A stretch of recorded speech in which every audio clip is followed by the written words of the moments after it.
Oyez, oyez, oyez. All persons having business before the Honorable United States Court of Appeals for the District of Columbia Circuit are admonished to draw near and give their attention, for the court is now sitting. God save the United States and this honorable court. Be seated, please.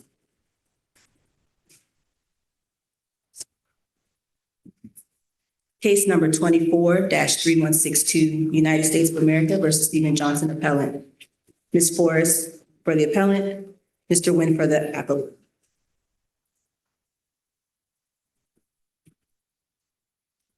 Morning. Morning, Your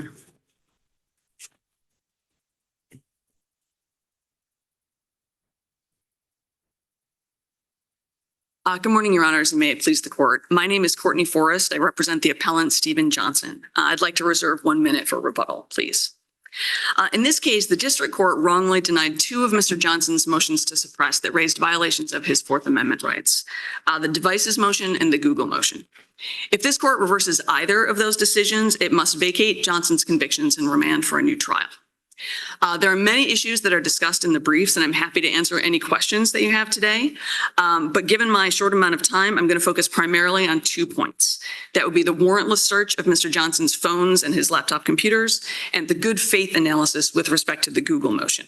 So I'll begin with the devices motion.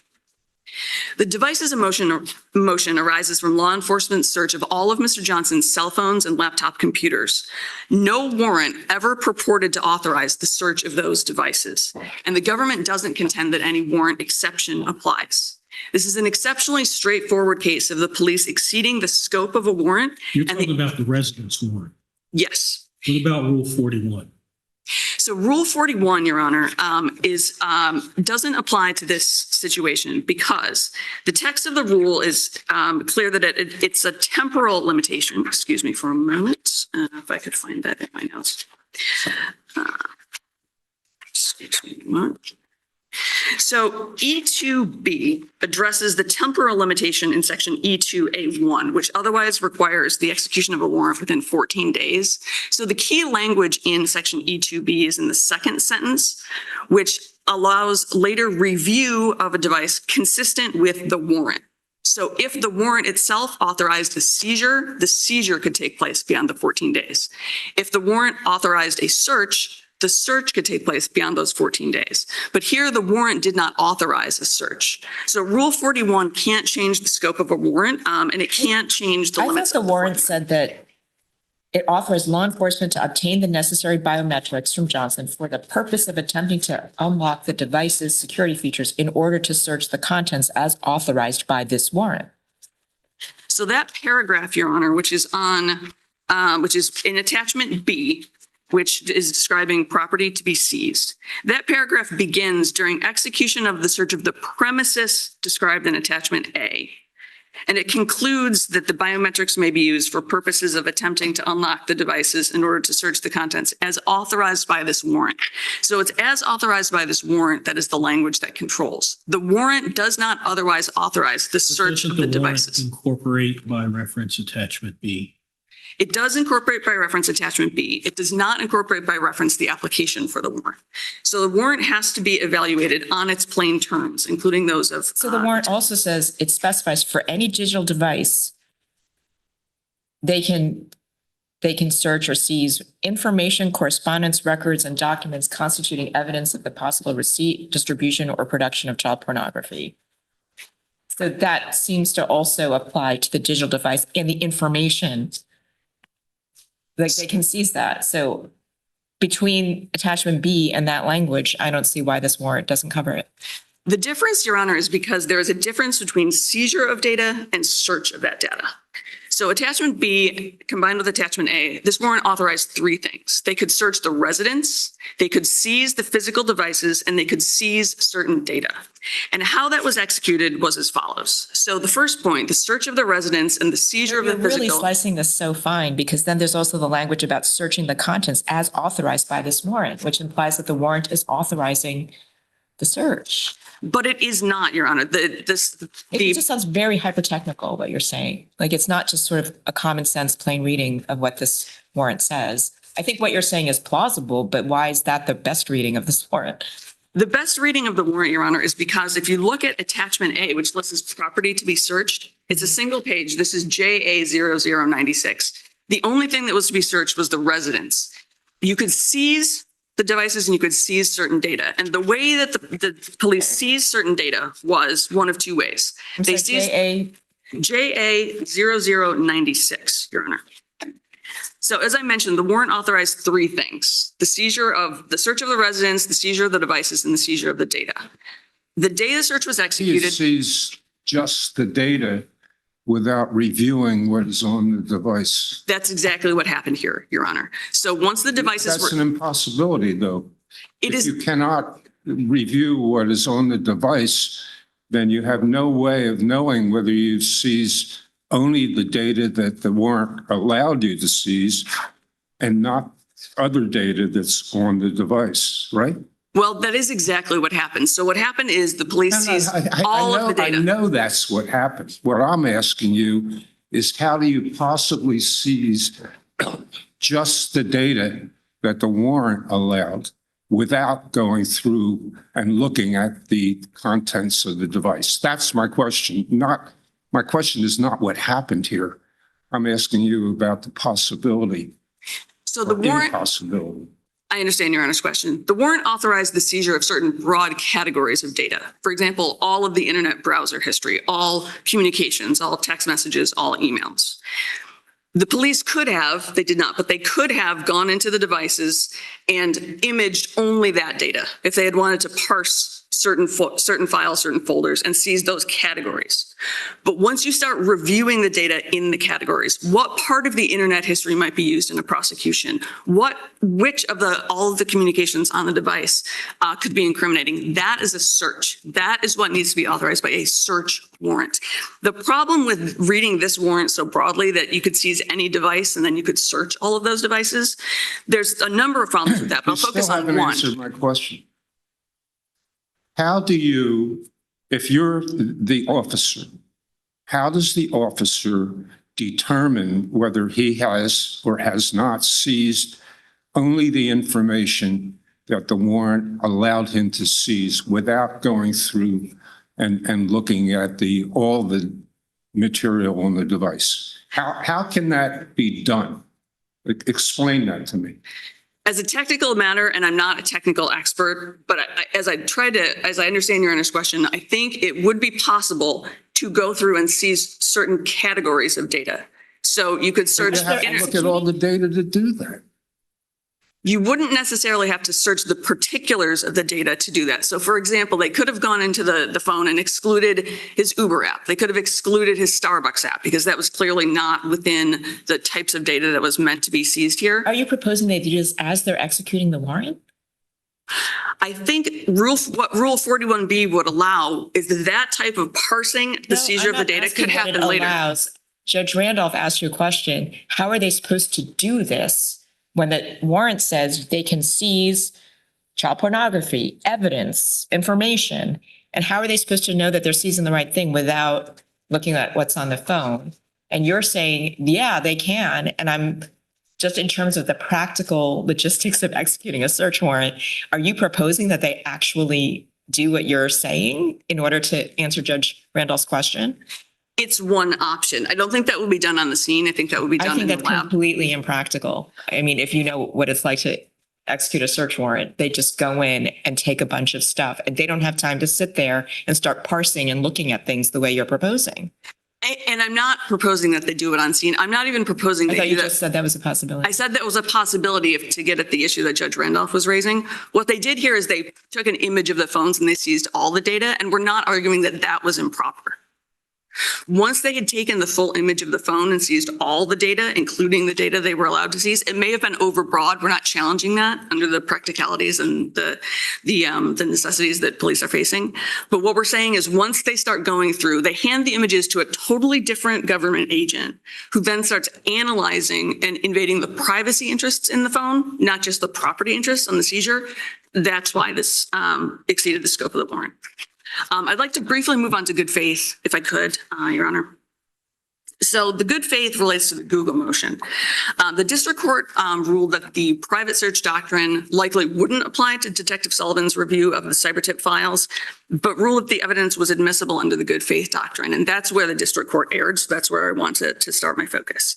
So there were actually two good faith analyses presented by the motion. And I want to focus just on the one that applies to the initial review of the cybertip files, not the later reliance on the warrant for the account in the interest of time.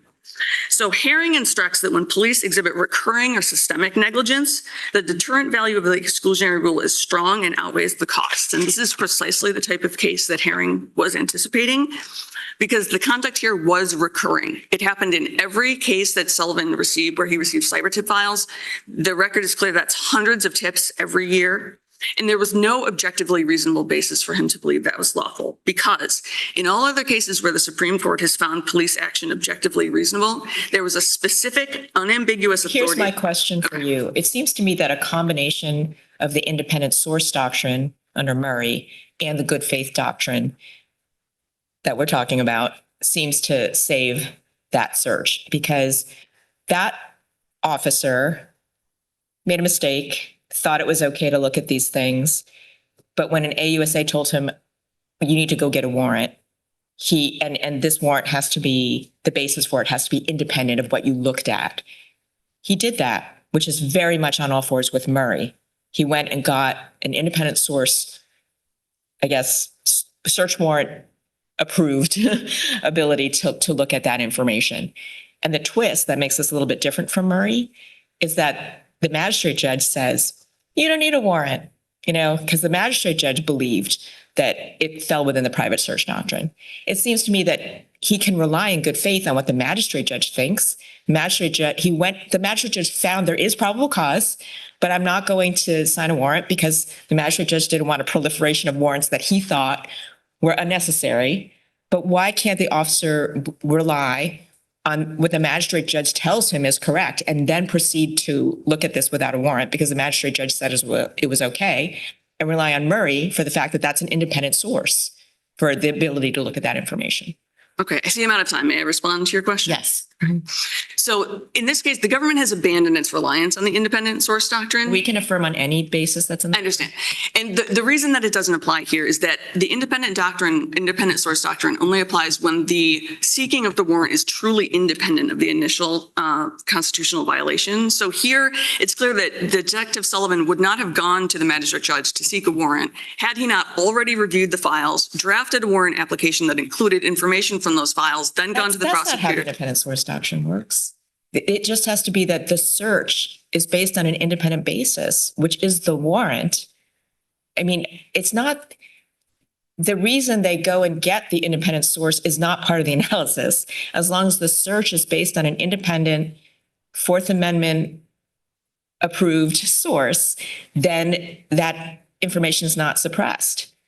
And I don't see anything untoward or nefarious about an officer who made a mistake and an AUSA tells him, you know what, you better go get a warrant. And he goes and gets the warrant that's completely independent of the mistake. He didn't rely on the information that he viewed in the cyber tip in order to get the independent source warrant.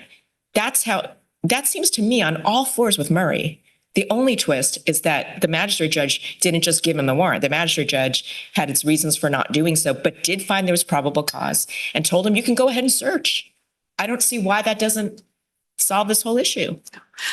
Well, another reason it doesn't solve the issue is that the magistrate judge's ruling and analysis cannot be considered completely independent, because in the application that Detective Sullivan presented to the magistrate judge, he included the fact that he had already looked at the files. And he said, I'm not relying on anything I learned from the files, but just so you know, I have already looked at them.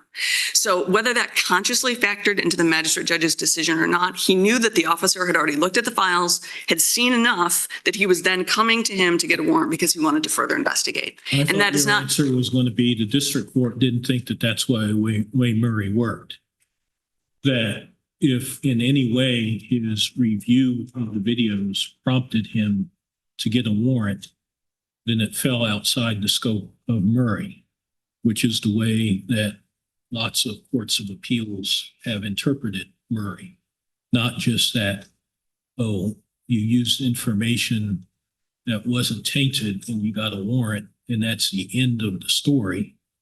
You still have to show that it's not a fruit of your illegal search. And the way you show that is that the illegal search didn't prompt the getting of the warrant. That was discussion in Murray and footnote in Murray in response to the dissent, right? Yes, I believe Your Honor is exactly correct. And I believe that's what we argued in our opening brief, that Detective Sullivan's application for a warrant to review the files that he had already seen was not independent of, it was a fruit of that initial unconstitutional violation. Right. Before you sit down, put aside good faith and inevitable discovery and independent source. Put that aside. I have a great difficulty understanding why your client had a reasonable or, in fact, any expectation of privacy given the statutes that govern here. And those statutes authorized Google to include visual images of what Google found on your client's whatever devices or whatever he was downloading. And given the fact that the statutes, I mean, I'm talking about, what is it, 2258A and 2258C. Given those statutes, it's almost like the government announcing, listen, if you want to download something on your computer, be aware that it's going to be looked at and in fact can be reported to this NC organization and ultimately to the law enforcement authorities. So where does the reasonable expectation of privacy come from? So, Your Honor, many courts have held that individuals do maintain reasonable expectations of privacy in files that they have saved to Google accounts or similar accounts, notwithstanding that statute and notwithstanding the terms of service. I'm not talking about general files. I'm talking about files that contain child pornography.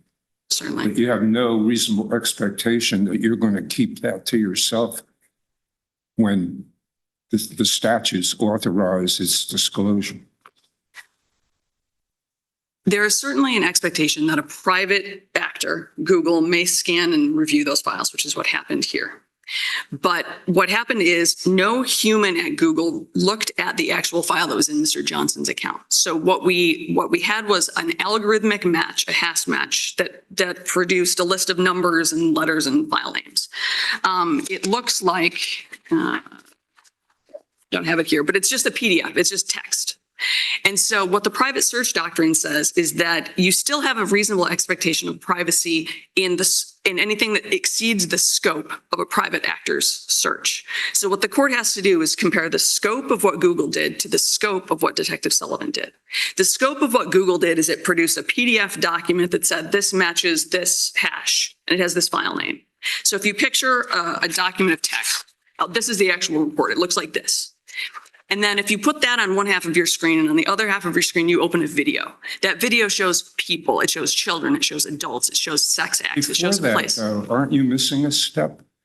I thought that when the NC organization sent the material to the DC Metropolitan Police Department task force, that it included thumbnails of each one of the 220 visual, whether they were videos or pictures. Isn't that correct? NCMEC had those in a zip file. No one at NCMEC viewed those thumbnails, viewed any aspect of the files. Detective Sullivan was the first. It's like Photoshop. You get thumbnails, and the first thing that Officer Sullivan did was enlarge the thumbnails. They're that big, right? So, but you can enlarge them to the full screen.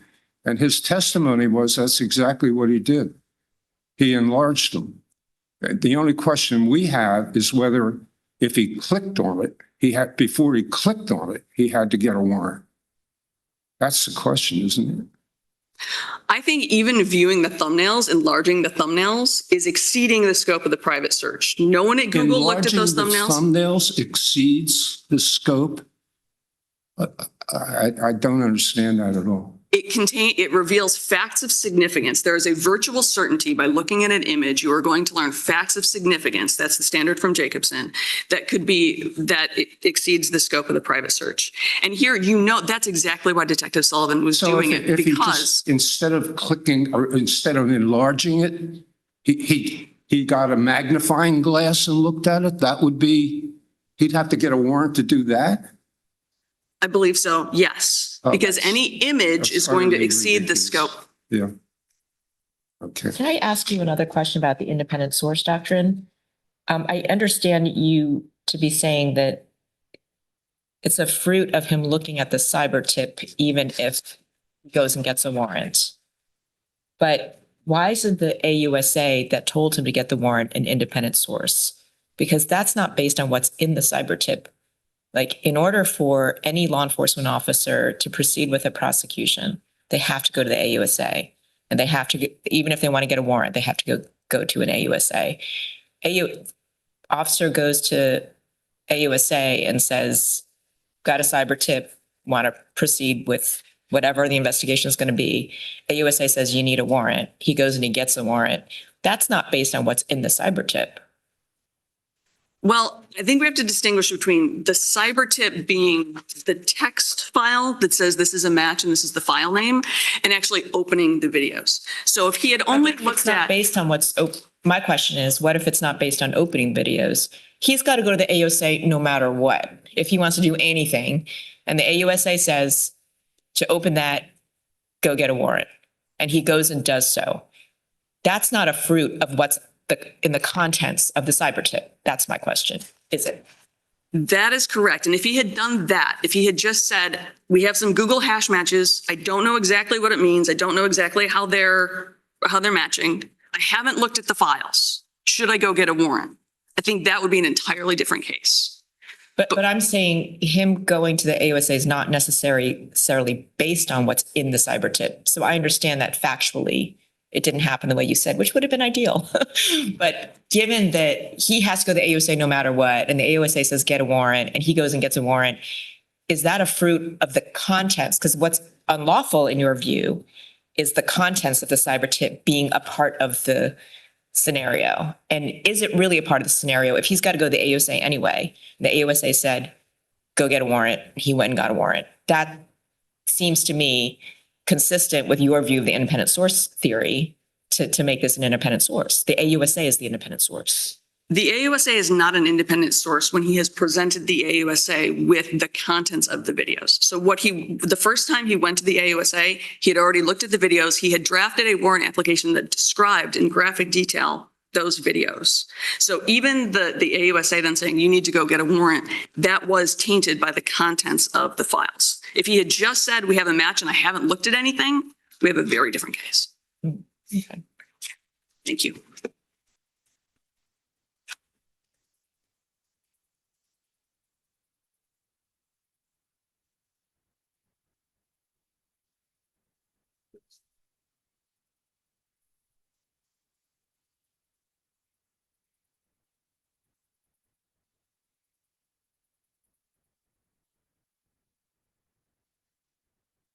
Morning, Councilman.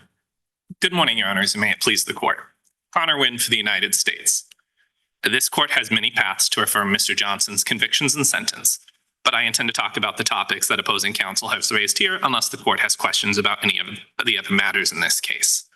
I'll pick up first right where opposing counsel left, and as to why, even assuming there was some Fourth Amendment violation when it came to the opening of the cyber tip videos in this case, suppression would be unwarranted.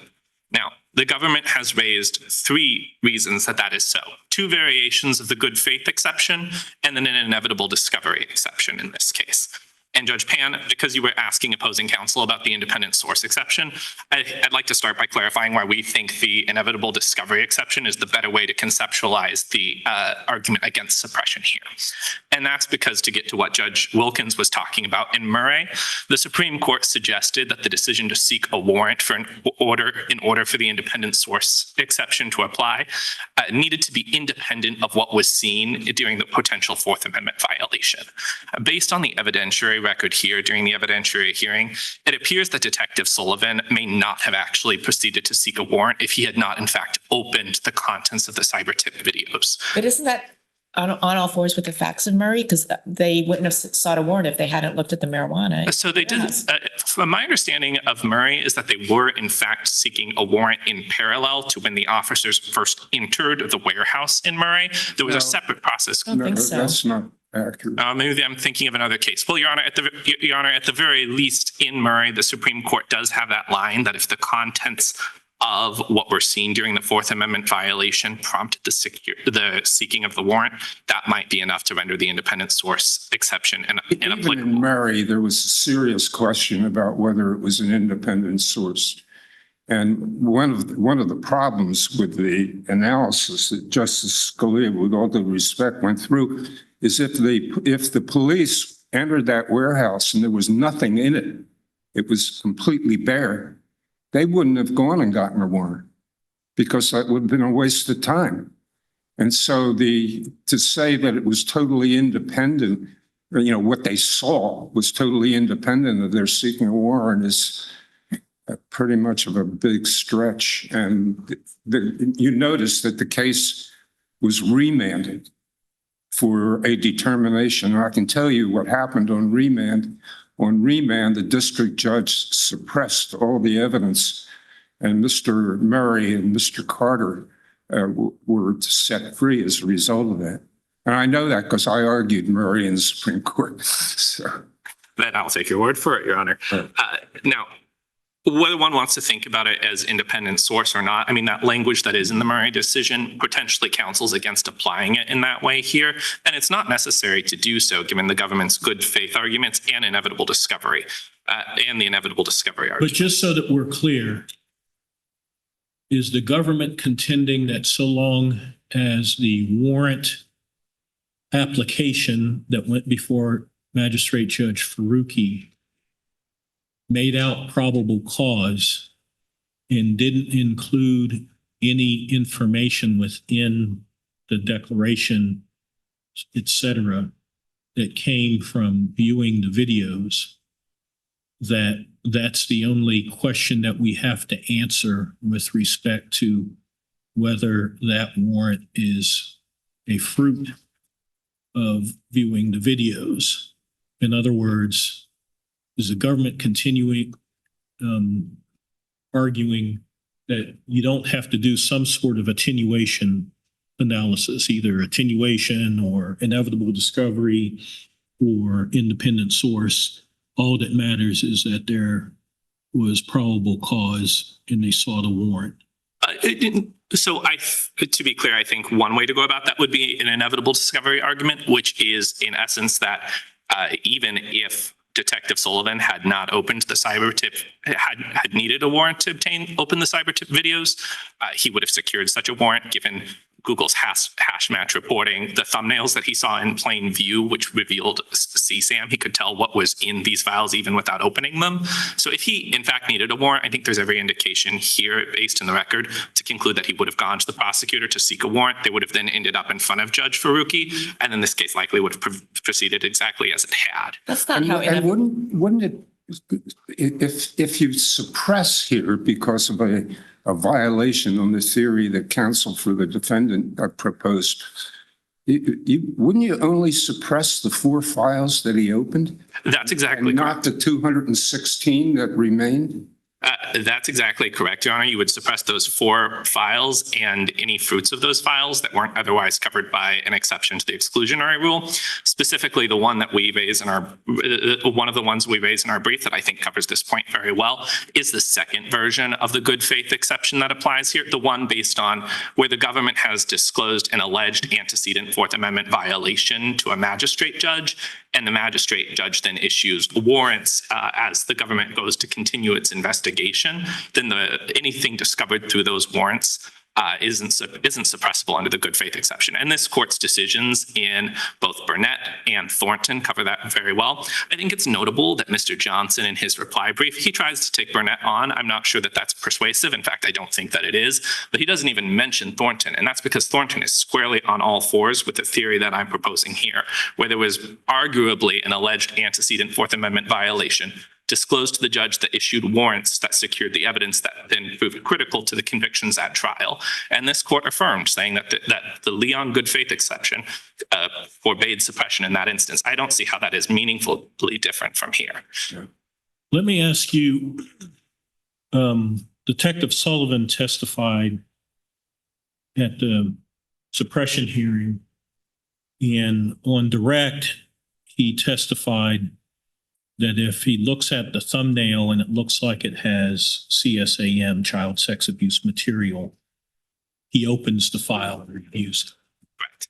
Then under questioning by the district court judge, he amended his answer, cleaned it up a little bit, and said, if it's a thumbnail of a video that I recognize because I have seen it before, in the video that I saw before had CSAM, then I review the video without a warrant. He testified that that was his practice. What exception to the warrant requirement, or how does that fall within the private search doctrine? So I think that in the context, so the thumbnails, when you just see the thumbnail, it's the government's position that that amounts to plain view. You don't need a warrant to look at the thumbnails or to expand them or enlarge them in that way. To actually open the file, how the private search doctrine maps onto that depends on what one thinks of the government's merits argument in this case. And it's because the government has recognized that individual users have a separate expectation of privacy in files, even if they are copies of files, right? You and I could have a copy of the exact same file, and we each have an independent expectation of privacy in each of our files. So someone opening your file doesn't frustrate necessarily my expectation of privacy in my file. So You're if not government, defending it. That means you agree that it's a violation of the Fourth Amendment to open that file. no, not in this case, because how Google's hash matching technology frustrated Mr. Johnson's personal expectation of his privacy in the files that were transmitted to NCMEC. I'm talking about with Judge Wilkins, a situation where there is no sort of hash matching that has occurred. Whereas in this case, Google has applied its hash matching technology to confirm that the file in fact holds CSAM that matches CSAM that has been historically viewed by a You're Google saying employee. Johnson's expectation of privacy is affected by Google's policy. So he has no right to assert an independent privacy interest in materials that he uploaded or downloaded on Google, I guess, platforms because of the user policy? Not just because of the user policy. It's actually Google's application of its hashing technology, and the way Google sets this up, right, is it has Google employees looking at images, then coming up with a unique digital fingerprint that Google's technology and algorithms will then search for across all of Google's platforms. And it's the combination of that historical review plus the algorithms scanning Google's I don't see how that affects Johnson's privacy interests, though. I'm trying to understand your position on Johnson's privacy. Well, that's because of Google's searching algorithms specifically target Mr. Johnson's file, right? They go into Mr. Johnson's file, they analyze its entirety, and in that moment, Google knows what is in there. There are no more secrets as to the contents of that file. But the Google declaration said, and Magistrate Judge Faruqi found in his order that a Google CSAI match will, quote, matches intermingled with non-offending content. Correct. Yes. So So you could have a match where the suspected video is completely 100% a copy of a video that a Google employee had reviewed before. Or you could have a situation where the suspected video might have parts of a video that Google had reviewed before, but have other parts that Google hasn't reviewed and that have no offending content at all, right? So I'm going to say yes, but I have to qualify it a little bit. Yes, what you're saying is right. It is possible that Google's technology could identify a file that is slightly different from what has been historically viewed, and there could be content intermingled. It's not clear exactly how much of a deviation from the original file Google's technology could recognize another file to be essentially the same. That's just not in the record, and I don't know the answer. Certainly, it's the government's burden. And what Google said was that it matches files that are intermingled with non-offending content. Correct. It does. And all I mean to say is that is certainly true. I just can't tell you the full extent of that. And to the extent that you're... But if it does at all, that exceeds the private search. And so that's not permissible under the private search doctrine.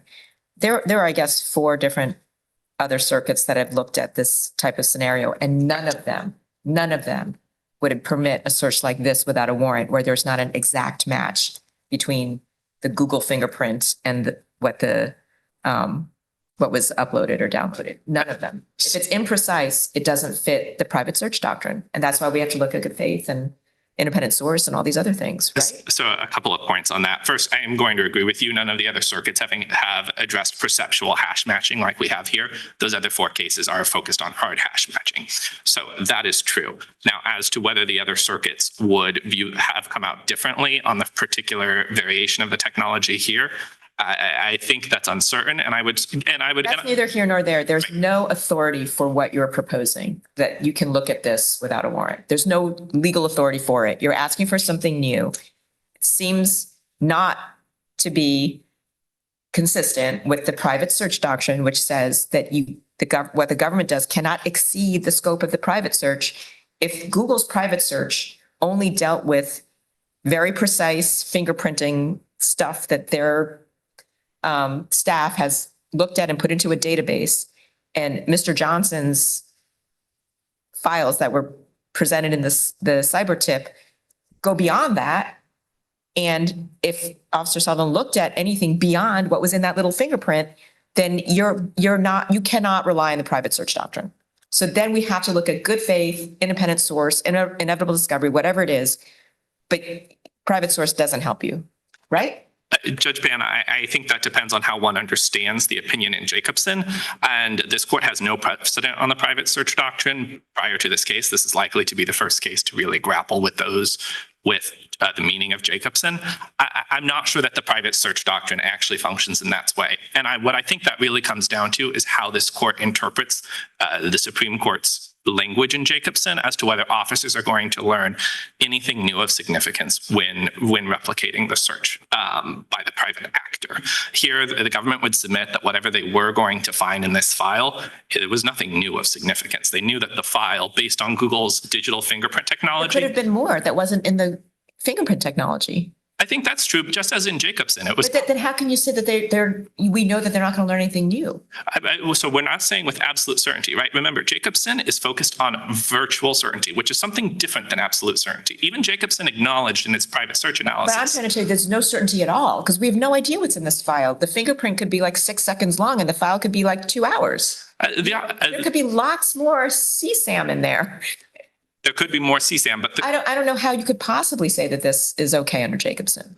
I think it's because the government doesn't consider that additional CSAM to be anything else of significance. What the government already knows, right, based on Google's coding, is it knows that this is a hash match to historically viewed CSAM. Google's coding through the A1, B1, A2, B2 function has informed NCMEC and then the government that the contents of that CSAM file depict prepubescence, the type of specific sex act that they're engaged in. So all government knows is that within this 2-hour file, there's at least 6 seconds worth of CSAM.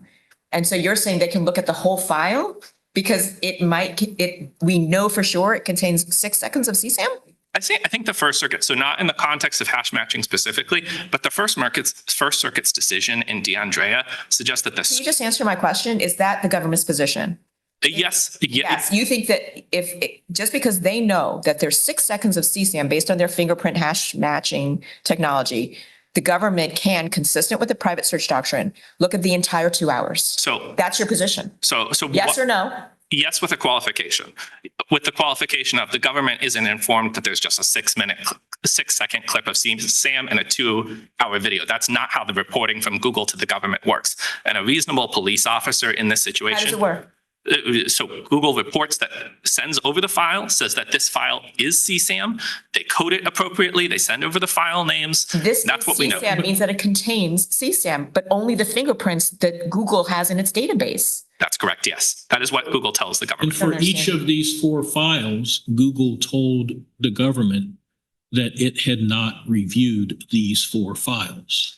It's What the cyber tip says. right. It said it had reviewed, as a historical matter, a Google employee had reviewed files with matching, it said MD5, which is a code for hard hashing, and that caused some of the slip up in this case in terms of Detective Sullivan's understanding.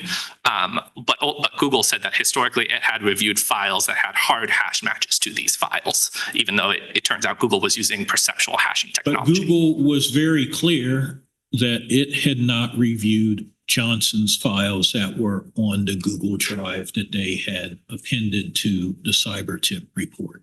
Correct. For the 4 videos that Detective Sullivan looked at specifically, that's right. Does Google have separate technology? Microsoft has that photo DNA. Right. Is Google's the same? So I think what has been, and I don't want to speak for every digital company out there and how their technologies are working. There are variations among them. Hard hashing, I think, was the first iteration of this technology, and many companies are now moving to the perceptual hashing technology that you see in this case. It's more advanced.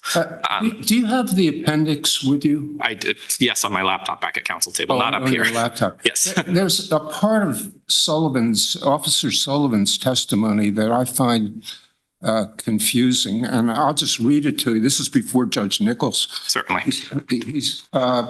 He's saying, my understanding was that he, the magistrate, decided that we did not need a search warrant to review the cyber tips. Question, what did the magistrate's decision mean in terms of your next steps? And this is where I'm confused. At that point, we resubmitted a Google search warrant and proceeded with the investigation. Question, and that search warrant was based on information you learned when you first reviewed the file? Yes, sir.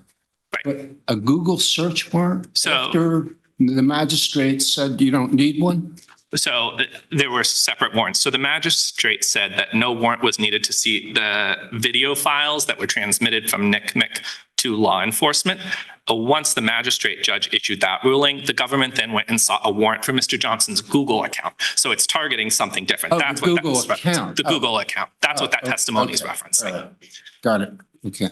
So counsel, I tend to think that Murray covers this. I'm not sure why it's in your best interest to disabuse me of that, but what is the part of Murray that you think makes it not applicable here? Let's just understand that. I don't want to say that Murray is definitively not applicable, Your Honor, for the What were reasons you we've talked citing to. within Murray? I'd like to read that. Sure. The pin site is in Mr. Johnson's opening brief, and they quote the language in Murray. I don't have the pin site offhand, but it is in that brief, and it specifically uses the language suggesting that if the decision to seek a warrant is prompted by what is seen during the Fourth Amendment violation, then the independent source decision won't apply. But Now, there's Murray, a lot within Murray. It also says what counts is whether the actual illegal search had any effect on producing the warrant, not whether some hypothetical illegal search would have aborted the warrant. Only that much is needed to assure that what comes before the court is not the product of illegality. So I understand that to me, as long as the warrant affidavit doesn't rely on and I've always read Murray this way, so I'm going to go back and read it more carefully, that if the warrant that they ultimately procure does not rely on the illegality, then it's okay. Certainly, that is at least a requirement of the independent source exception. I agree. I think the question we're having is whether the decision to seek that warrant has to be free from the taint of the Fourth Amendment I just don't violation. remember the facts of Murray being free from the taint. I think that they got the warrant. I'll have to go back and read it, but my memory of Murray, which I taught for many years when I taught criminal procedure, was that they saw that the marijuana was there and then they got the warrant, which is exactly what happened here. At the very least, Your Honor, given the litigation risk of the statement that Mr. Johnson has quoted from Murray, the government has avoided going down that route, and it's really not necessary for this court to affirm. I don't know why the government would avoid going down this road, but okay. That's because we think our good faith arguments are extremely strong, along with our Good merits faith argument. doesn't really, without Murray, good faith doesn't really affect the first search. Anyway. So I agree with, well, the first search, the search of the cyber tip videos, that's a question about kind of the scope of the good. Relying on the private search doctrine for that, and I think that your arguments on private search are untenable.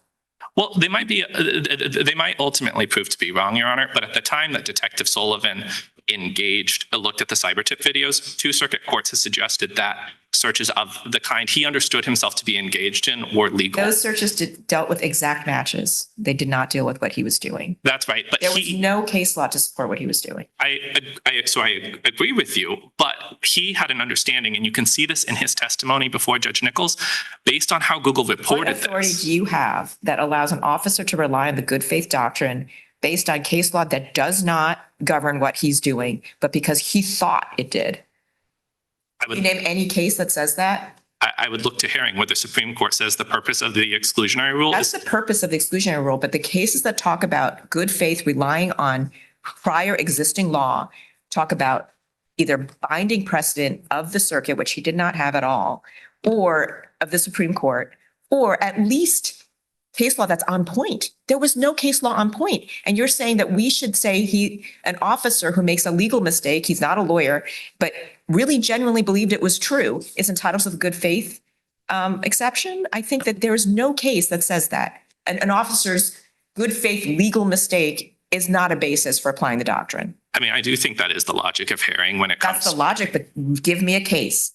I can't point you to a case offhand, although I do think the Supreme Court, or not the Third Circuit's decision in Katzen, does recognize that it's a holistic analysis into whether the good faith exception should apply, and it looks at everything, the totality of the circumstances, including whether the officer's sort of like negligence in the product of committing an error. I think that is the basis for having a good faith doctrine, but in the meantime, there's huge bodies of case law about different types of good faith. And one type is reliance on law. Certainly. And you don't have a single case in the reliance on law area of good faith jurisprudence that says an officer can do this. An officer just made a mistake, but he didn't mean it. And he's not a lawyer. He didn't understand the law. But because he didn't mean it, we should apply the good faith exception. That is not the way it works. He believed he was doing what the Fifth and Sixth Circuits had endorsed. He, in fact, wasn't. But exactly. yes. And that does not provide, under any case law that's existing, a basis to apply the good faith doctrine. That may be true, but it's the government's position that the good faith doctrine should apply in that circumstance, Your Honor. So he testified that his understanding of the law about when he would need a warrant was that he didn't need a warrant if Google or whatever the internet service provider had reviewed the suspect videos. Historically, yes. So Detective Sullivan. No, he said that video. That's what he testified to.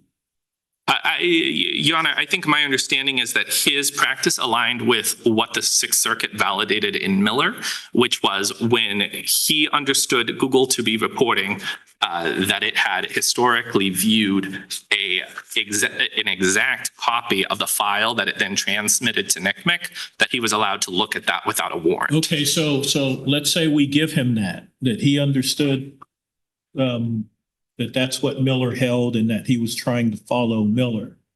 And to be clear, How is it objectively reasonable for him to look at the file when he testified that he didn't really know how the hash matching worked at the time that he reviewed the file? Right. So this is something I wanted to clear up. So at the time that he viewed the file, he understood Google's hash matching to be hard hash matching, kind of in a mistake of fact. And Judge Pan, I think maybe this goes to what we were talking about, the mistake of fact sort of analysis that's present in hearing.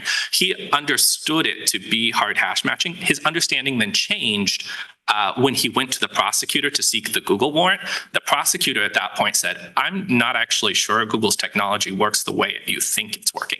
And from that point on, Detective Sullivan's understanding began to change. But at the time that he committed what Mr. Johnson claims is a Fourth Amendment violation, he did not understand Google's technology to be perceptual. I didn't hashing. see in the record where he testified that what the basis of his understanding was. I can't say exactly where it came. I presume likely from some sort of police training. He's been trained in this area, but I don't know where. But he didn't his say what his understanding was based on. I assume it's investigations of this kind in the past, but I can't tell you if that's true or not. But what we have in the record is Google telling him in the cyber tip that we haven't reviewed this file. Not this particular.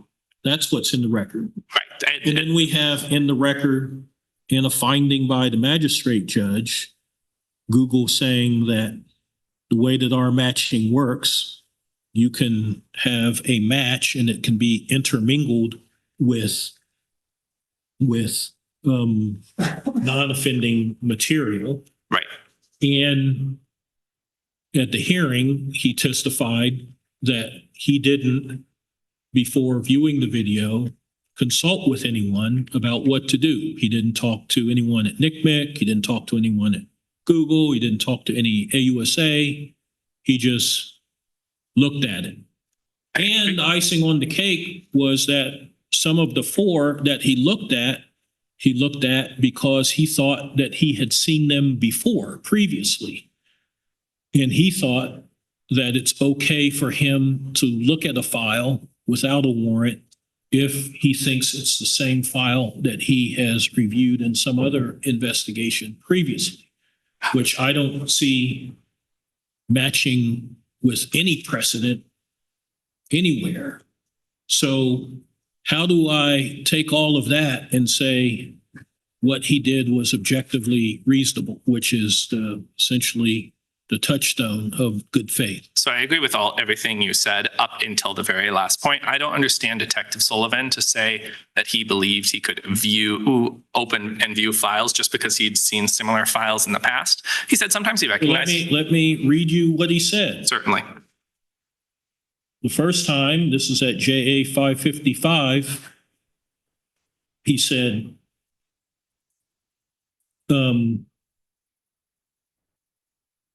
if I see this is at line 10, if I see a prepubescent child in that thumbnail engaged in a sex act, I will review that and use that for further paperwork in the case.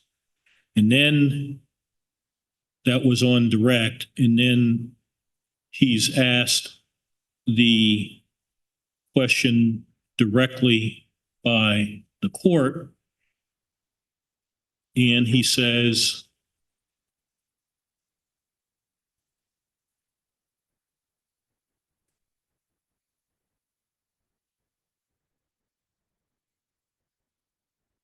at 587, JA 587, no, actually, this isn't questioning by the court. This is on questioning by Mr. Jeffress on cross-examination.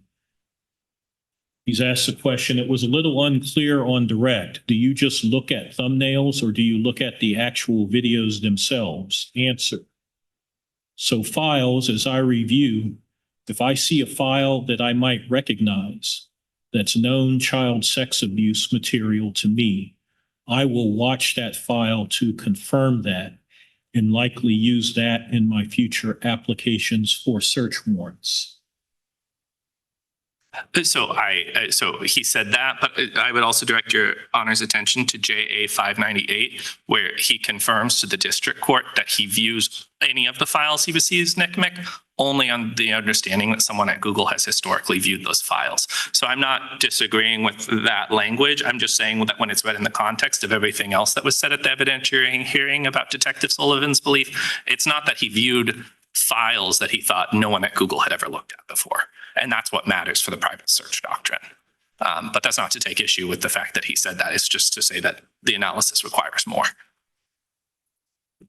I just have to go back to Murray for a minute because I actually think this is pretty critical. I'm looking at Murray right now, and the facts are on all fours with what happened in this case, in my view. They go to the warehouse. They converge on the South Boston warehouse and forced entry. They found the warehouse unoccupied but observed in plain view numerous burlap-wrapped bales that were later found to contain marijuana. They left without disturbing the bales, kept the warehouse under surveillance, and did not re-enter it until they had a search warrant.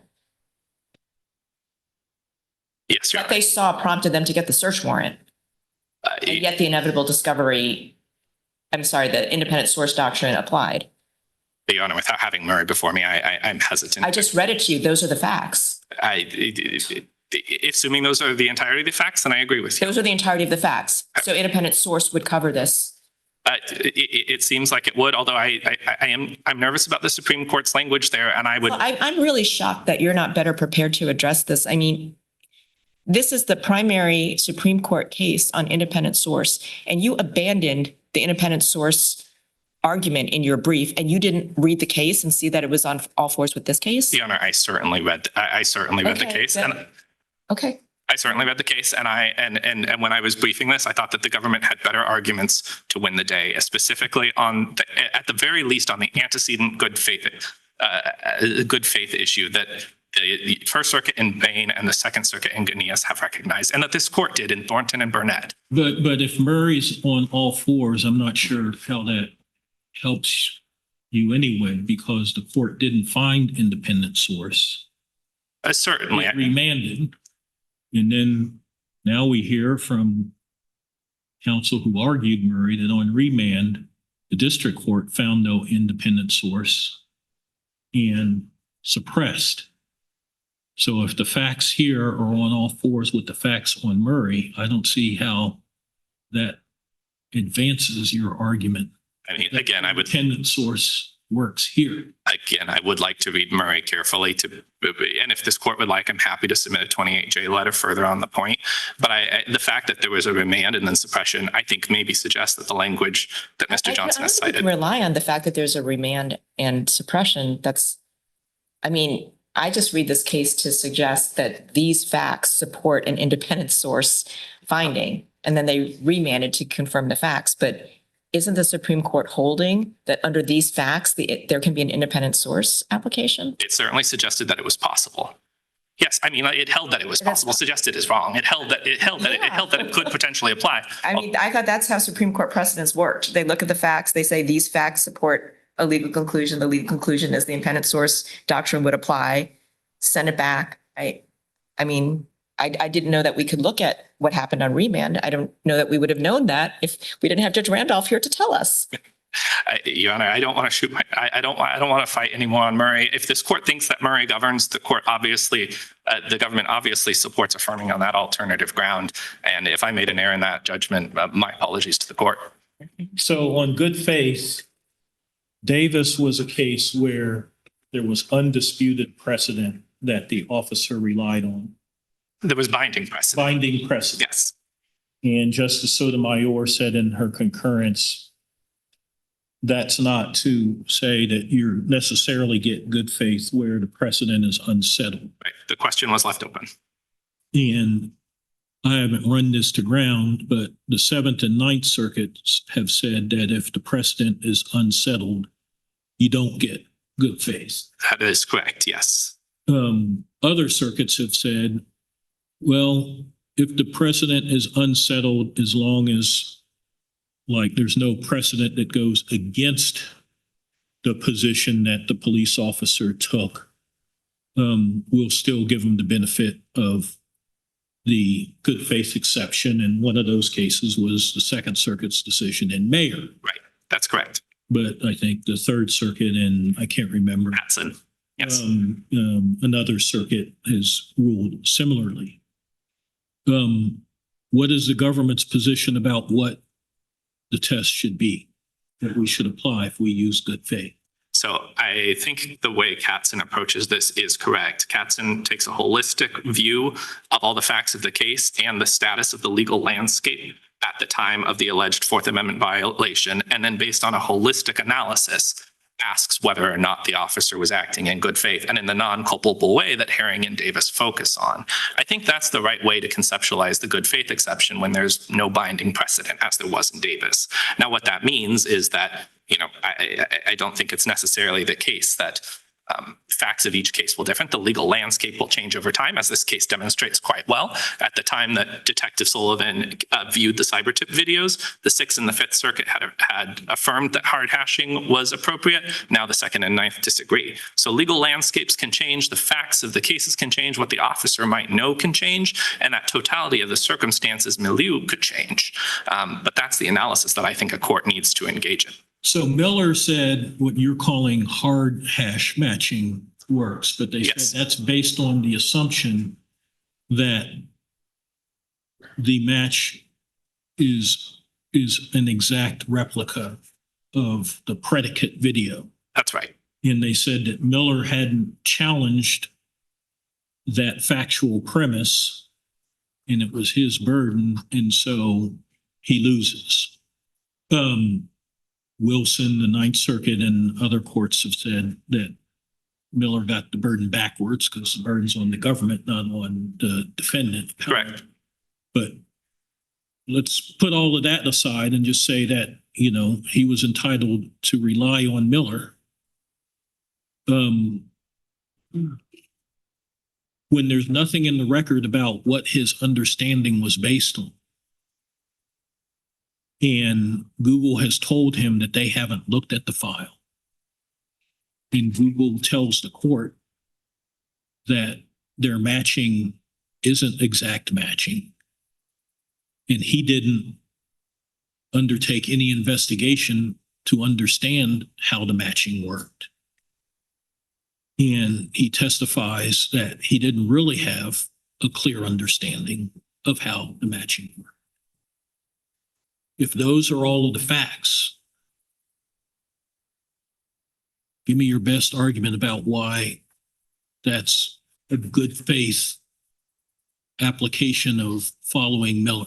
Right. So the argument is that he thought Google's technology functioned the way that the technology in Miller did. That turned out to be incorrect, but that wasn't discovered until the the application for a warrant before Judge Faruqi. So at the time that Detective Sullivan engaged in the relevant, potentially Fourth Amendment violative conduct, he understood that he was following the line set out by Miller. And that proved not to be true, but it was an honest mistake. There's nothing to suggest that it seems to me, wasn't. though, if he's going to rely on precedent, binding or not, it seems that his reliance has to be reasonable. Do you agree? I agree with that, And I yes. think what Judge Wilkins' question is suggesting is that that was not reasonable reliance if Google told him we haven't looked at it, he didn't, and Sullivan didn't make the effort to understand Google's technology. I see. So he just made an assumption that it was like precise hash matching, but it wasn't reasonable for him to make that assumption. And if it's not, it doesn't seem that under any formulation of the good faith exception that he should be able to benefit from it. Let me give you a fact that I think is pretty critical in that regard then. So you can see in the cyber tips that Google transmitted to NCMEC and then on to Detective Sullivan, how they report the hash match digital fingerprint in this case is with an MD5 value specifically. And Detective Sullivan, now MD5 is a hard hashing value. Detective Sullivan actually testifies at the hearing in this case that he understood an MD5 value to signal an exact match, to signal hard hashing. So when he looked at those cyber tips and would have seen MD5, that would have said to Detective Sullivan hard hashing. That's why his misunderstanding came about. You can see specifically his understanding to that effect on JA 566 to So 67. was it mislabeled? Like why would Yes. they say it was hard hashing when it wasn't? Yes, I So think- Google made a mistake. It is unclear whether it's Google or NCMEC, but one of the two was reporting what Google was doing as hard hashing when it wasn't. So this is not Detective Sullivan's fault. And if I haven't been clear as to how this came about, that is what happened here. So Detective Sullivan, where the hiccup in the chain occurred, Google or NCMEC, take your pick. It wasn't Detective Sullivan, and that's why good faith should apply. So we would have to, I guess, for the first time in this circuit, rule that good faith applies based on a reasonable reliance on existing case law, even if it's not binding and in this circuit. And his reliance on Miller, et cetera, was reasonable because he was misinformed and told that it was hard hashing. So he thought it was right in line with the cases that had held that falls within the private search doctrine. That's exactly right. And that's why when I was saying it's kind of a combination of the all persuasive authorities pointing in one way and a mistake of fact of the sort you see in Herring. It's those two lines of good faith authority converging in this case. It's maybe a unique combination of circumstances. To be honest, I can't tell you another case that I know of where you both have kind of no binding precedent, but a unanimous consensus of persuasive authority, and the officer thinks he's following it, but turns out he's not. I mean, I think that must be an exceptionally rare circumstance. It is the case that this court confronts. Thank you. I'm happy to talk about any of the other matters in this case, but if the court has no further questions, we are also content to rest upon our briefs. Thank you. Thank you.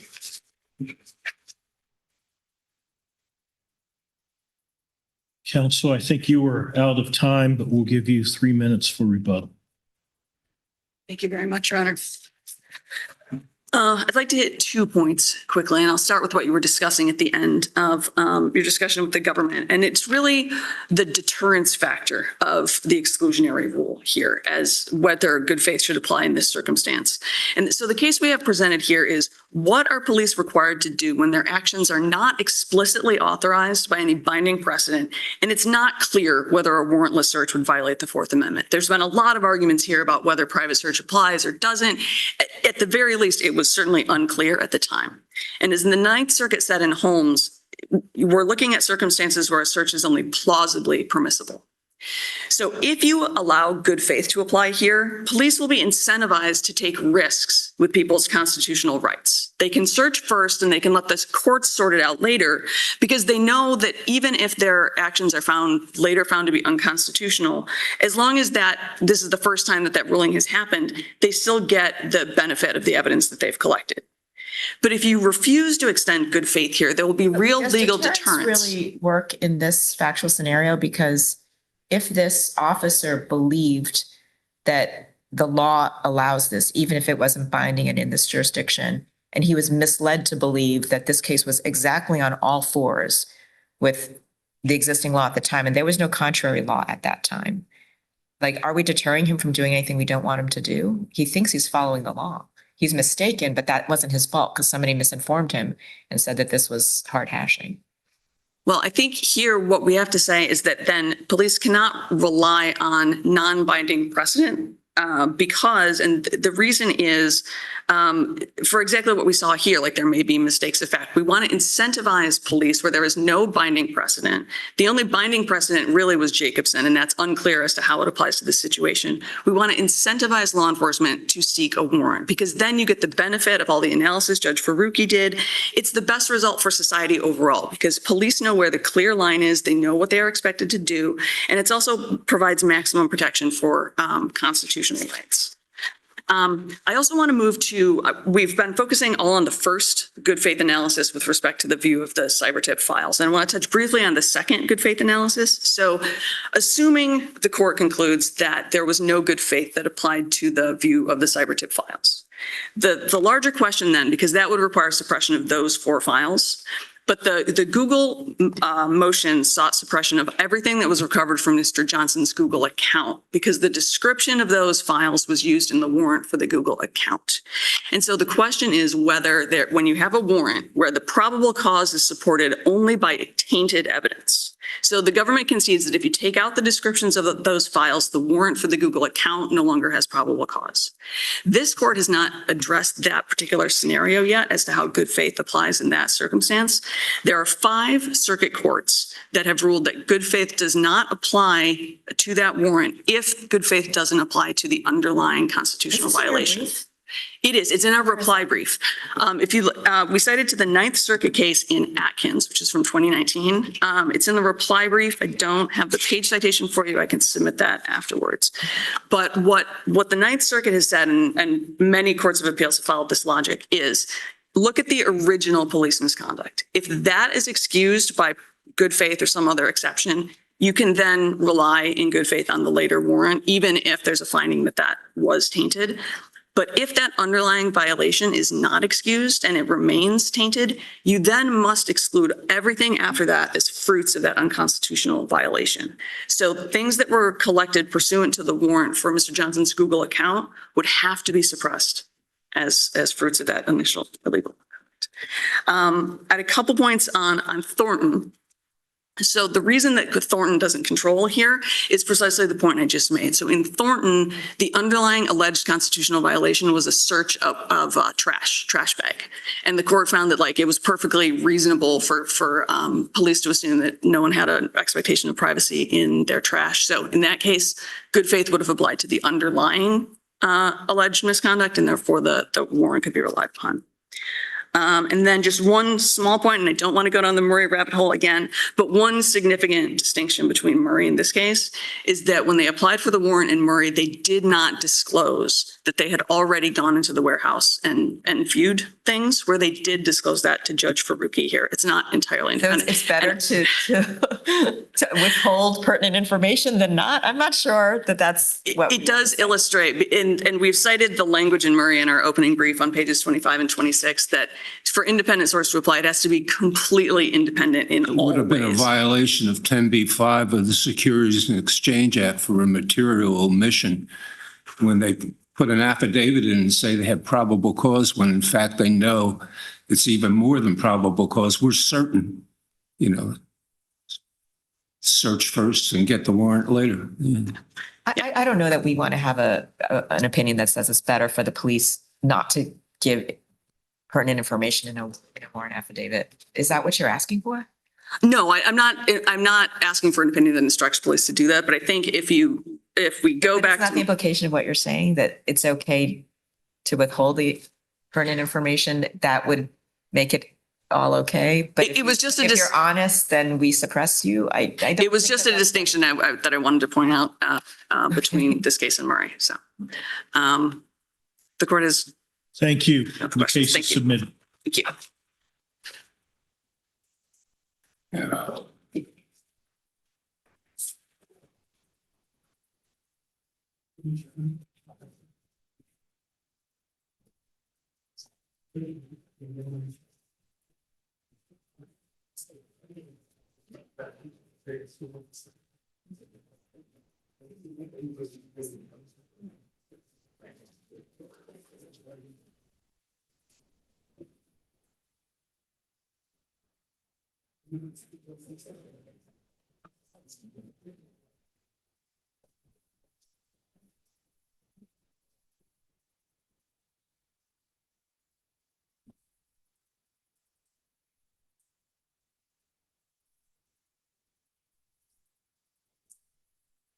Case number 24-5033, Marsha Bondi, appellant versus Pamela Bondi, Attorney General of the United States.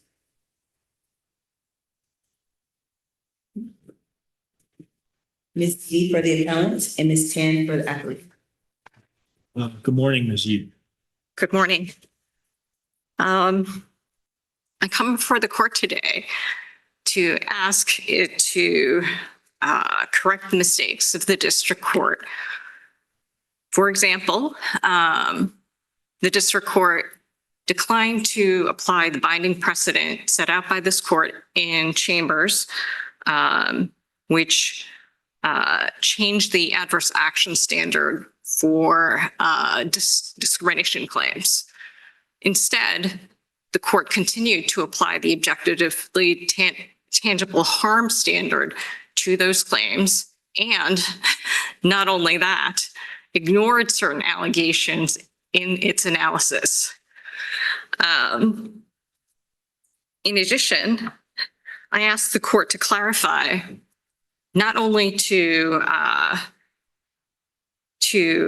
explicitly hold that disparate work assignments can constitute an adverse action for the purposes of a discrimination claim, but also to clarify for myself and other litigants how that kind of claim should be pled. There are district courts that have held, for example, I believe I cited specifically a decision by Judge Cooper that essentially said that kind of claim cannot be pled as a hostile work environment claim. And I believe that in Bain, Judge Moss said essentially a similar, something to the similar effect, that they're essentially discrete acts and they're not subject to a continuing violation. They don't constitute a hostile work environment. And in this case, the district court also rejected the continuing violation theory, which I asked the court to rule upon. As I have argued, a hostile work environment is not the only kind of continuing violation that is permissible in an employment discrimination case. It is merely an example of a continuing violation. And I base that argument on Morgan, which describes a continuing violation, although it termed a continuing violation as a hostile work environment. In addition, I asked the court to review the operative complaint closely and to come to the determination that they did in fact state claims for discrimination and retaliation claims. A very common way for employees to allege that they were discriminated against is to provide allegations regarding comparators. But that is not the only way that an employment discrimination plaintiff can show that the employer discriminated against him or her. Pretext is another way.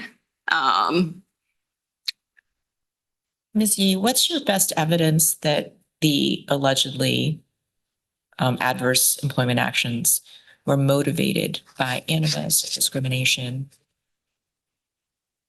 At the motion to dismiss stage or at the pleading stage, I'm not required to provide evidence.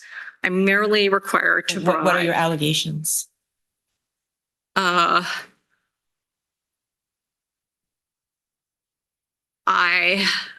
It depends on the time period. But for example, for the 2020 time period, when one supervisor was the exclusive reviewer, I attached an exhibit showing his email, and I included the allegations in a version of a proposed amended complaint to the effect that he assigned me more cases than my alleged white male comparators. Multiple times more cases, and he brushed it off.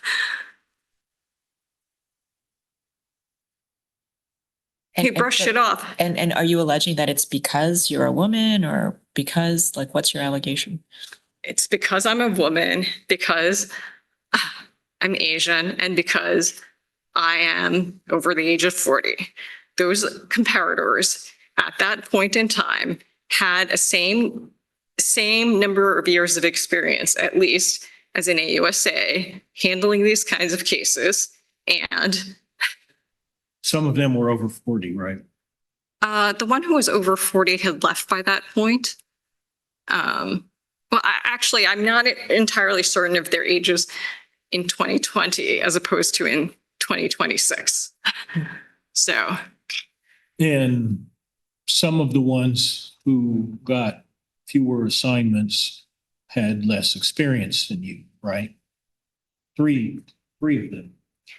Depends on what you're looking at. Are you looking at the number of years of experience as an attorney or the number of years of experience handling certain kinds of cases?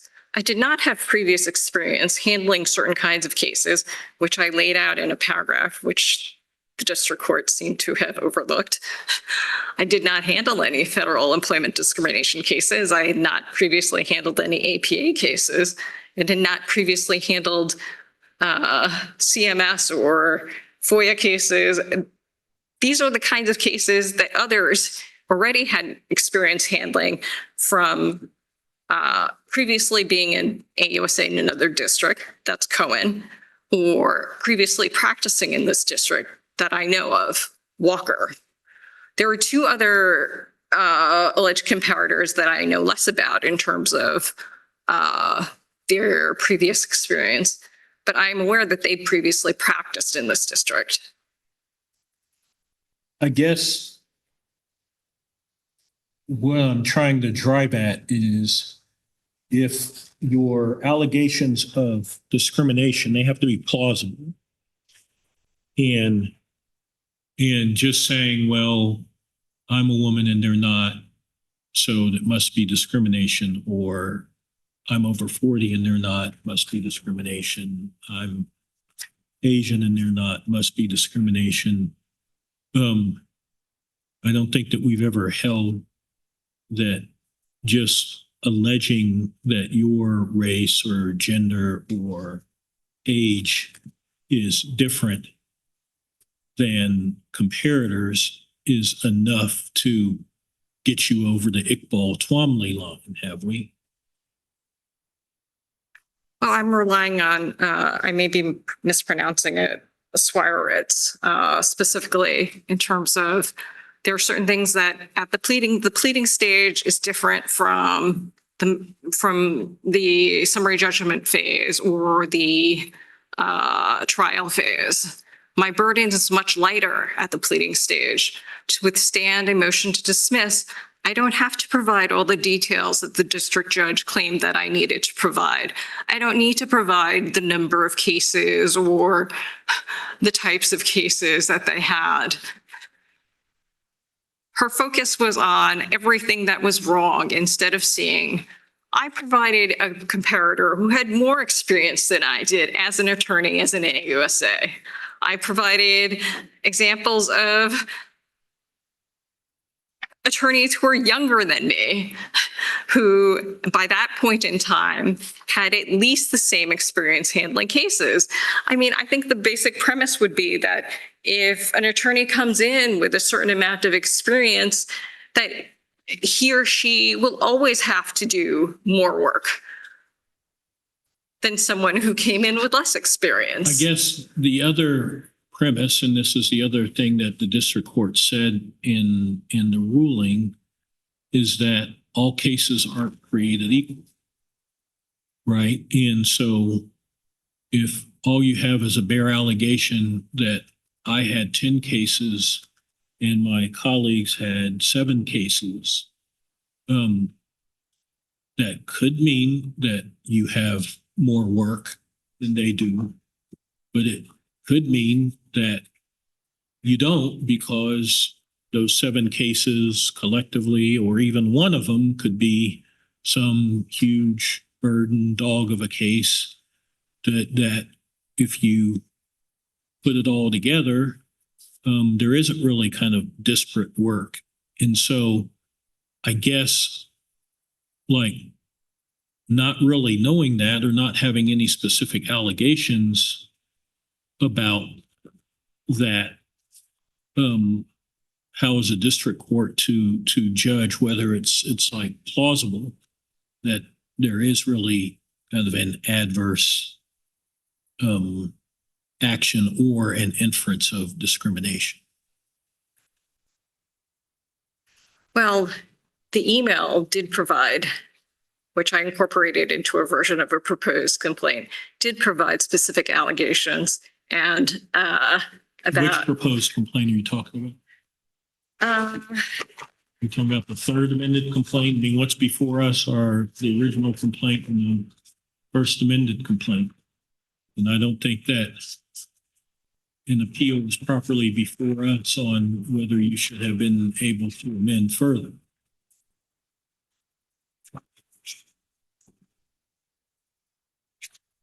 I'm sorry, what is the specific situation you were asking me about that which version it was in? Yeah, which is it, was that in the original complaint or the First Amendment complaint, or what was that in? I don't think it was in the original complaint. But it was also, I mean, this information was also in one of my exhibits, which the court appeared to ignore altogether.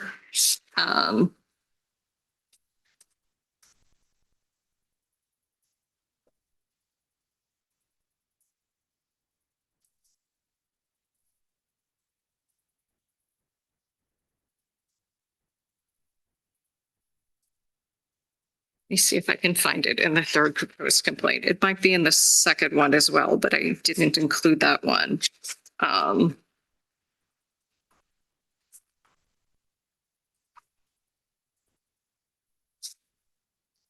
Oh, here.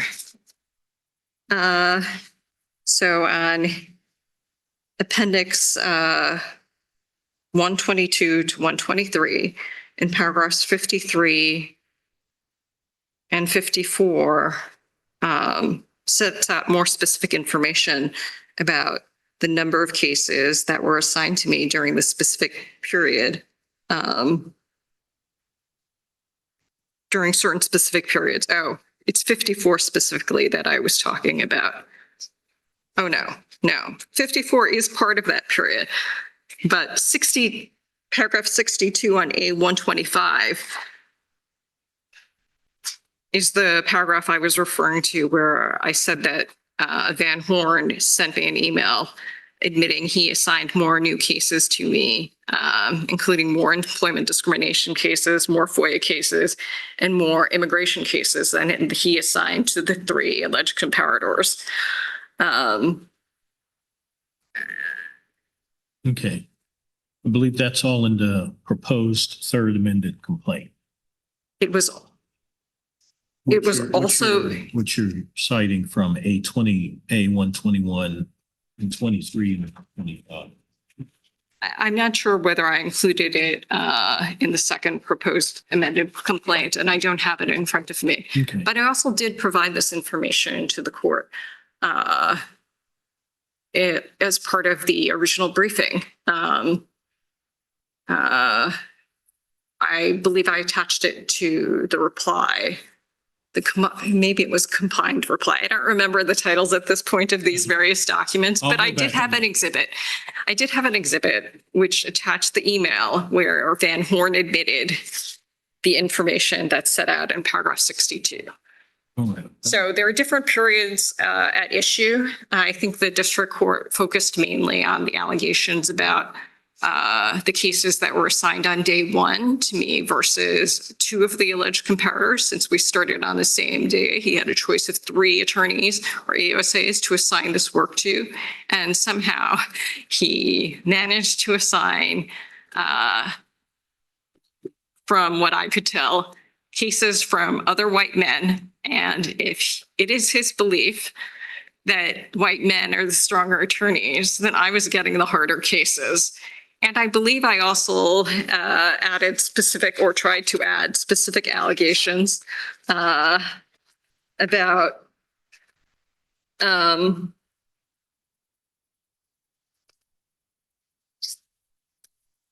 or information about those cases based on information that I had gleaned from CourtLink, which is a publicly available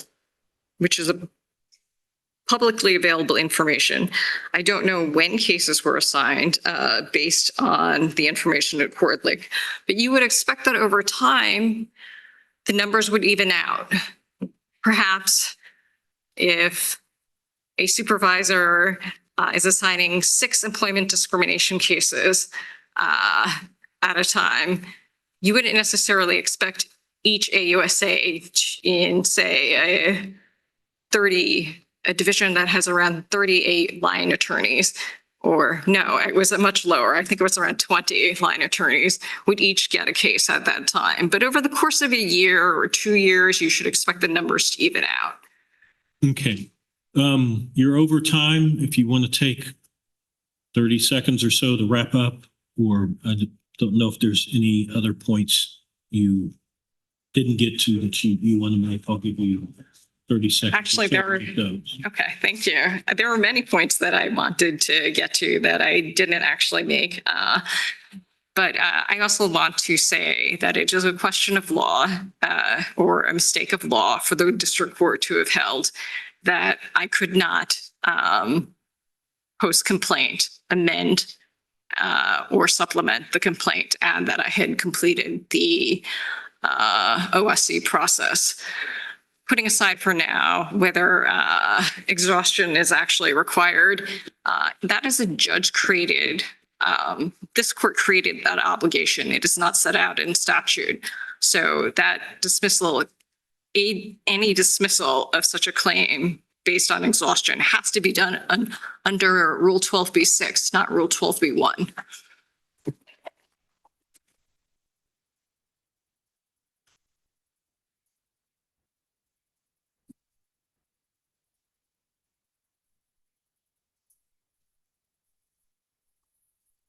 Good morning, Ms. Tam. Good morning, Your Honors, and may it please the court. Caroline Tan for the government. So I wanted to start with the underlying factual predicate that led to Missy's 5-day suspension. There is no dispute that Missy misrepresented opposing counsel's position in a court filing and included opposing counsel's signature block over opposing counsel's repeated and clear objections. The full exchange is in pages 82 to 83 of the supplemental appendix. And I think that exchange speaks for itself in explaining why Missy got the particular discipline that she did. As Your Honor's questions earlier sort of noted, the easiest way to resolve this case is to affirm because she hasn't pled sufficient facts linking her asserted employment harms and her protected characteristics. Unless there are further questions, we are happy to rest on our briefing. I have a question about the district court's dismissal of her due process claim with prejudice. My understanding is that the district court dismissed that claim because she had failed to exhaust her administrative remedies. But I think that that was error to dismiss it with prejudice because she eventually did complete the exhaustion of her administrative remedies. And so she should have been able at that point, should she not, to file a new complaint or amend her complaint to say, now I've exhausted, here my due process claim. So at the point the district court decided the motion to amend the complaint, it was reviewing her first proposed amended complaint, which had not alleged exhaustion of her particular remedies. At that point. No, I understand that. But when she just, so I think it was properly dismissed, but shouldn't it have been dismissed without prejudice? There was an 8-month period, Your Honor, between when she asserts that the OSC process had completed and when the district court did in fact resolve her original first proposed amended But as a matter complaint. of law, isn't it error to dismiss that charge with prejudice? I as a think matter of law? I think it would have been a different matter, Your Honor, if she had asserted in the complaint before the district court that she had already finished her particular exhaustion Why is requirement. that? She hadn't done that. Why is that? Why does it depend on what you assert in your complaint? If it's something that can be cured, it should be dismissed without prejudice. I think at the time, I mean, again, the district court did not know that she had No, I understand completed. that. I'm just saying, as a matter of law, do you agree that the law says that in a situation like this, you should dismiss without prejudice? I do think it would have been better for the district court to use the terms without prejudice. I will say, though, But that as a matter of law, she was required to, was she not? well, I think at the time, the district court didn't think that she had exhausted. Divorced from the facts. If there's a motion to dismiss for lack of subject matter jurisdiction for failure to exhaust administrative remedies, that is properly dismissed if you haven't exhausted, but it should be dismissed without prejudice. Yes or no? I want to say yes, but I want to qualify that by saying that the district court can also consider whether or not the amendments would be futile. And in this case, they would be because her due process claim is meritless, which is plain from the face of the pleadings. How can she do that when you she can has no affirm- subject matter jurisdiction? She's just saying you're not exhausted. I'm not looking at this. I mean, the district court's opinion did say that it would be futile to make any of her proposed changes. No, I don't think that she can do that if she has no subject matter jurisdiction. Can she? I If do she has no think, I subject mean, matter jurisdiction, can she go to the merits and say that this is futile? she can say, I mean, I agree with you that it would have been a lot better to say without prejudice. I do think, however, this court can affirm based on anything supported by the record, and her due process claims are plainly meritless for a number of reasons. But I don't And- think. and so Are you proposing that we make that judgment without remanding for the district court to look at it first? I think that you can do so. And I think that that's because her only argument is that there's been a change in legal standard, and that's plainly disputed by the record. In pages 2 of the supplemental appendix and So I pages guess I would just say 85. factually, the district court has not passed on her due process claim because so far all it has done is said, you haven't exhausted, dismissed. That's all she's done. So she has not looked at the substance or the merits of the due process claim, correct? Correct. The district court has not reached the merits, So but why that's would in we part. remand for the district court to do that first? Because the fact that she has exhausted the OSC process was not before the district court and is not part of its decision. That's not what I'm asking you. I'm saying now that she has exhausted it and she has a right to have that due process claim looked at on the merits, which has not happened yet. Why would we do it first instead of having the district court do it first? I think that Missy has an obligation to diligently prosecute her own case. To the extent she wanted to add the fact that she had exhausted the administrative process, she was not diligent in seeking specific relief. She did not attach a motion to her proposed second amended complaint saying, hey, by the way, I've now finished this particular process. She sat on that particular filing for 8 months. She could have checked the docket to see whether the court had I'm not received sure it. what you're arguing now, Ms. Tan. Are you saying that as a sanction for that, we should not, we instead of the district court should address the merits of a claim that hasn't been addressed yet? No, I'm saying that to the extent she wanted to include this additional fact, she had an obligation to bring it before the district court. She did not. So the district court correctly adjudicated. I guess my question to you is just who should decide this in the first instance, us or the district court? I think you should affirm the district court's judgment on all grounds, including the due process ground.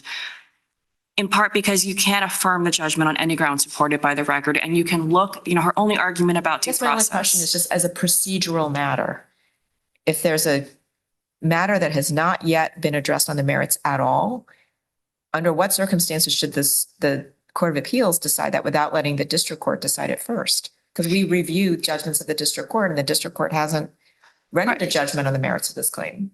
I mean, you could, if you would like, remand it, but I would submit that remanding would be futile because her due process claim is plainly meritless. She got a ton of process. She had, 26 pages of response to the original disciplinary proposal. That actually resulted in a shorter suspension than what had been originally proposed. Both sides have briefed the merits of the issue, and there would be no further factual disputes to develop at the district court stage.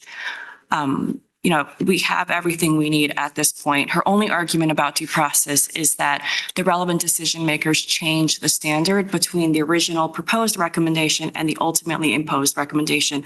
But pages 2 and 85 of the supplemental appendix show that that's not true. In both cases, the relevant decision makers applied DC Rule of Professional Conduct 8.4C, and that was consistent. And after she got this extensive process to contest every stage of this particular disciplinary proceeding. And when it was all over, her suspension was actually reduced from 10 days to 5. So if the court has no further questions, we'd ask that you affirm. I have a question on Chambers and the kind of disparate work assignment theory of adverse action. Is it your position that a disparate work assignment can never be an adverse action on a discrimination case? That is not our position, Your Honor. We're not asking this court to resolve that particular question today. We think the much cleaner path is to just say that she has not pled a sufficient causal nexus between her protected characteristics and her asserted harms. Thank you. Thank you.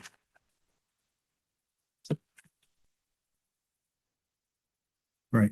Ms. Yee, you were out of time, but I'll give you 2 minutes for rebuttal. Thank you, Your Honor. It is a clear question of law that if a court does not have subject matter jurisdiction over a claim, it cannot dismiss it with prejudice. That's North American Butterfly versus Wolf. And I included this citation in my papers. So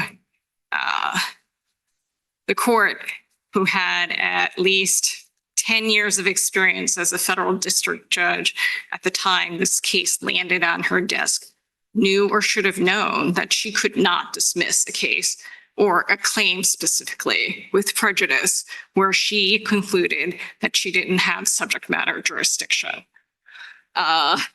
In addition, with respect to the causality or inference of causation, more accurately, I think, I refer the court to the arguments in my paper, which laid out in much more detail why I believe that the district court erred in its causation analysis. There are more ways to, in essence, the district court ignored my allegations of pretext because it mistakenly believed that it could not consider pretext until the summary judgment stage. As laid out in my papers, in fact, this court has recognized that pretext can be used at the pleading stage to support an inference of discrimination or retaliation. I appreciate the opportunity to appear before the court. Thank you. The case is submitted. Stand, please. This honorable court now stands adjourned until Tuesday, October 28th at 9:30 a.m.